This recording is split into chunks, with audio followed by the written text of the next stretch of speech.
what's going on? Governor Chisgule here, and today we've got our new update, including a brand new epic commander.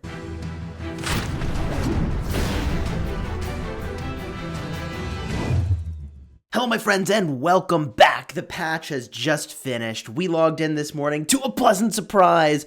We've been saying we wanted a new epic commander, and here she is.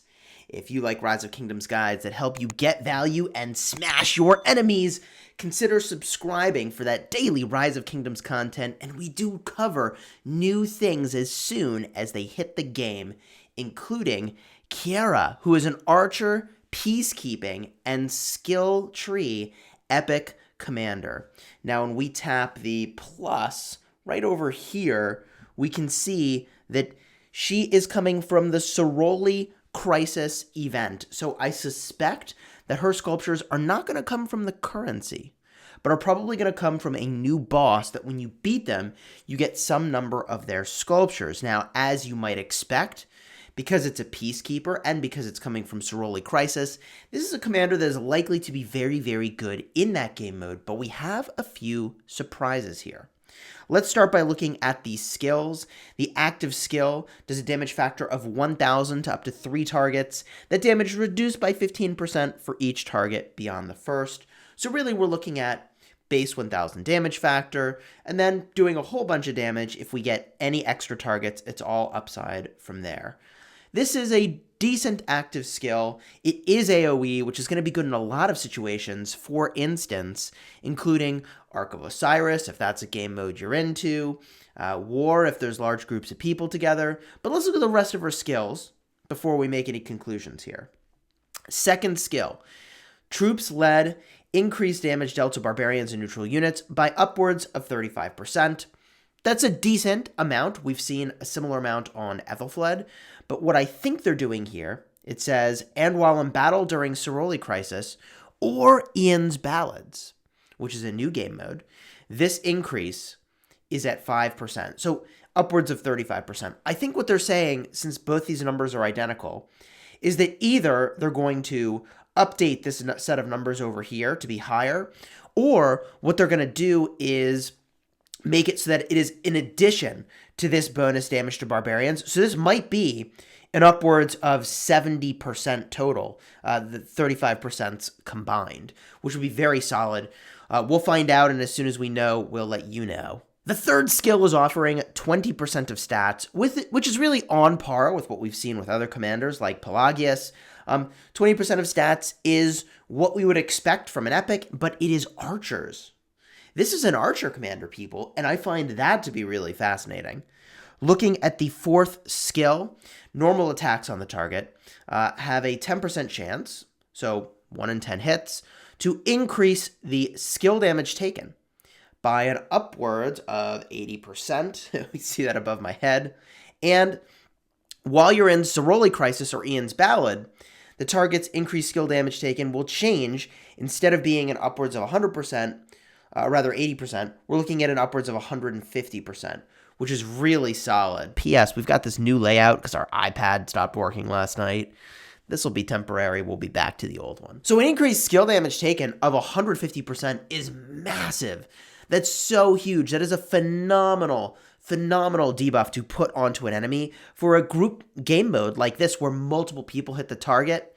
10 out of 10, I think that's going to be really cool, and she's going to be a very, very powerful commander in Chisgule and Ian's Ballads as well, but we haven't even looked at the expertise. The expertise skill is going to make it so that you have an additional 200 damage factor per second for 2 seconds, which is kind of on theme when you think about what some of the Chisgule Crisis bosses are doing.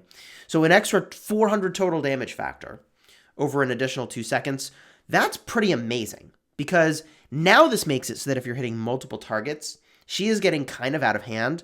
The thing that's not so amazing about this is that in the Chisgule Crisis bosses, like, you'd rather have the single target damage, but Ian's Ballads might really value that AoE damage. We will see. Overall, I think she's a very solid archer commander. She is going to be very much worthy of testing for snap inclusion in, an archer pairing combination. And it is this over here. Skill damage taken increased by 80%. That is so good for a free-to-play player who is bringing a march that is supporting the damage that other people are doing. I think this is very solid, and this is something we've got to watch. Skill damage taken increased by 80%. And I think that's not just for her, but for everybody hitting that target. Whoo boy. That is pretty amazing. Now, there are, of course, some other things we need to go talk about if we go get a peek at things that we've discovered as being included in the patch. If we scroll down in the avatar frames, we can see there's going to be a Ramadan bundle. There's a new avatar frame available only from that bundle. Be on the lookout for Ramadan-related events. That is also replicated in the name plaques. We saw all the way over here, bada boom, a Ramadan bundle specific name plaque.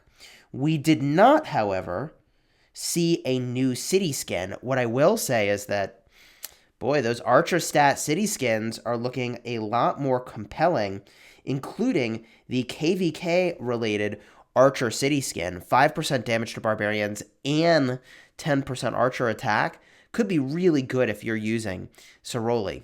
That could be really quite phenomenal. I don't know if they qualify as a barbarian, as a neutral unit, but we'll figure all that out. I'm pretty sure they did qualify as a barbarian.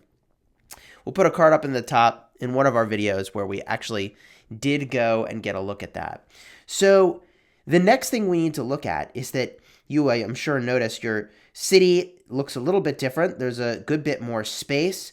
And there is a new building. Here is the Lyceum of Wisdom. I mean, let's just make some space here and craft up this brand new building. I haven't even done it yet. Wanted to do it for the video. Boom. Lyceum of Wisdom is not a building that can be updated. When we hit the info button, it's got some lore text. That's fine. And the function is currently locked. Okay, so there's nothing we can do with this yet. And it is 100% lore text as we quickly do a glance at what it says here. Cool.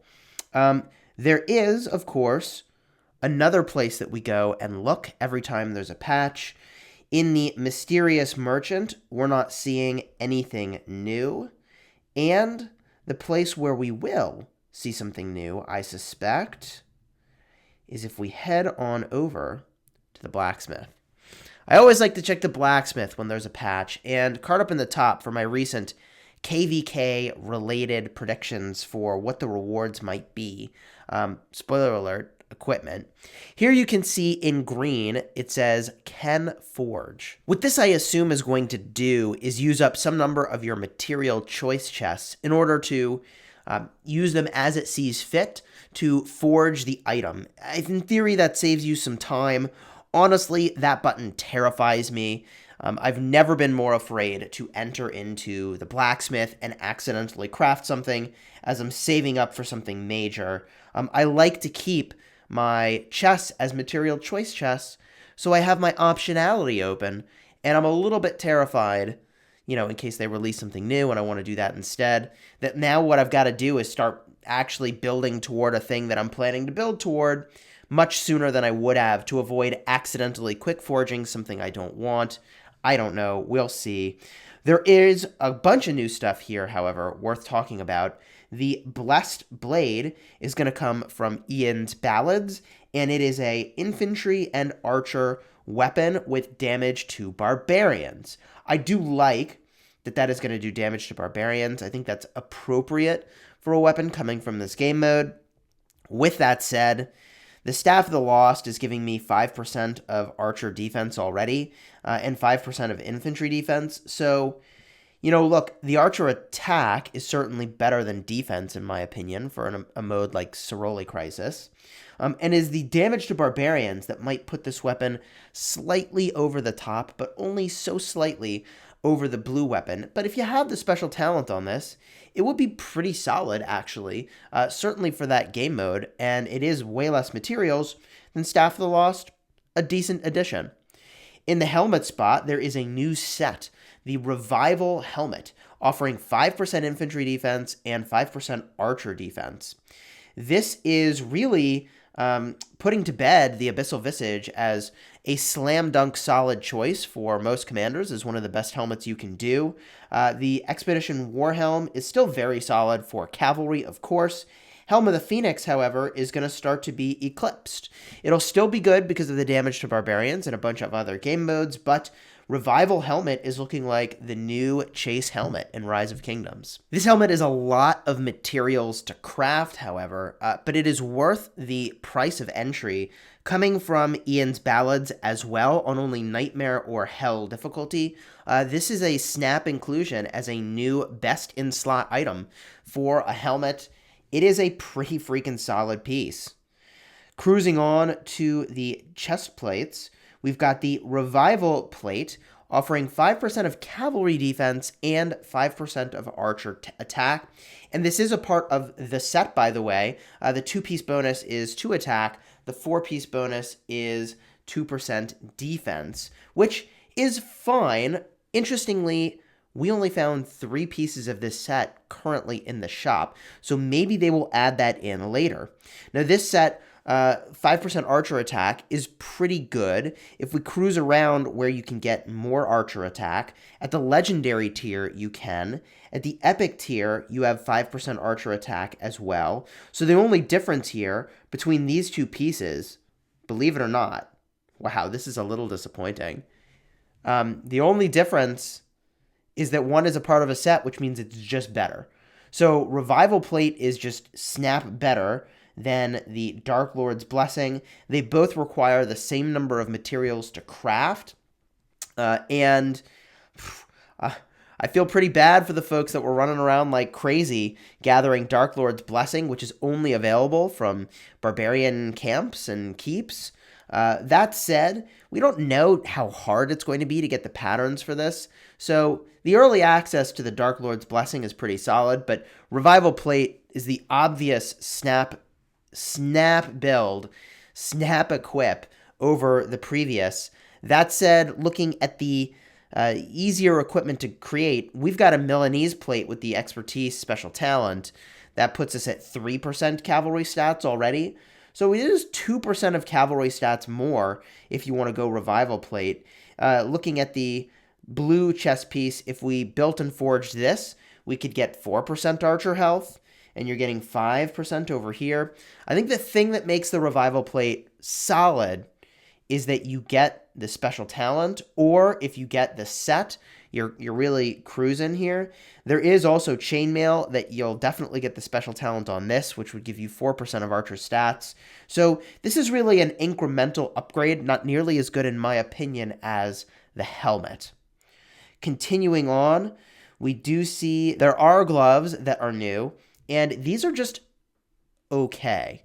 3% cavalry attack and 3% infantry attack is certainly confusing me as to what the heck this set is trying to do, and makes me less confident in the set as a whole. The infantry attack is on point with what most of the rest of the set is doing, but we just looked at a chess piece that doesn't have infantry attack. So this set might be like a whole bunch of stats that you put on the garrison commander for your city, but in most cases we're not trying to defend structures with mixed troops, so I do find this a little bit confusing. The cavalry attack is not nearly as good as other epics we've seen before. Iset Sufferance would be the snap pick if what you wanted was cavalry stats. So these gloves, maybe the infantry attack is good. If we look around, you can get 1% on leather gloves. You can get 1% infantry stats and march speed on the Windswept set, plus it's got a set bonus. I mean, I think these gloves are fine for infantry. I suppose they're better stats, which, yeah, okay, they are better stats for like a rally. And if you had the set, okay, it's pretty good. It's pretty good. So I think you're using this for the 3% infantry attack. I don't know what the cavalry attack is even doing there for. You combine it with the Revival Helmet, which is going to give you an extra 2% attack for the set bonus, and this was the best in slot helmet anyways. And that's pretty good overall, a solid piece to build in that context. Continuing on, no new pants to speak of, and there are boots, although they're not part of the set. Infantry attack of 2% and archer defense of 1%. So I don't know why they put the archer defense on here. It seems unlikely you're going to use this as a mixed army piece of equipment. I think you're going to use it for the infantry attack, for which your next best comparison point was Shio's return. So this is kind of a victory for free-to-play here. This comes from Ian's Ballads and is a whole heck of a lot easier to forge than the Shio's return. That said, if you wanted the archer stats, you were going to make sturdy boots anyways. So for the Soroli boss and that new commander we've got, these boots are where you're going to be rather than the new boots. Looking in at the necklaces, there is nothing new to report. And we can see here, the revival set is a 3-piece set so far. All in all, I'm pretty excited about this patch. Maybe there's something I missed. If I did, drop a comment down below. Happy to get a look at that and even pin it if there's something major there. I'm really pumped about the new stuff coming into Rise of Kingdoms, and I'm not going to lie. Compared to other games we see, the rate with which we are getting content is honestly astonishing. I am very happy with the direction of this game. And hopeful that we see more epics coming into the game sooner than later.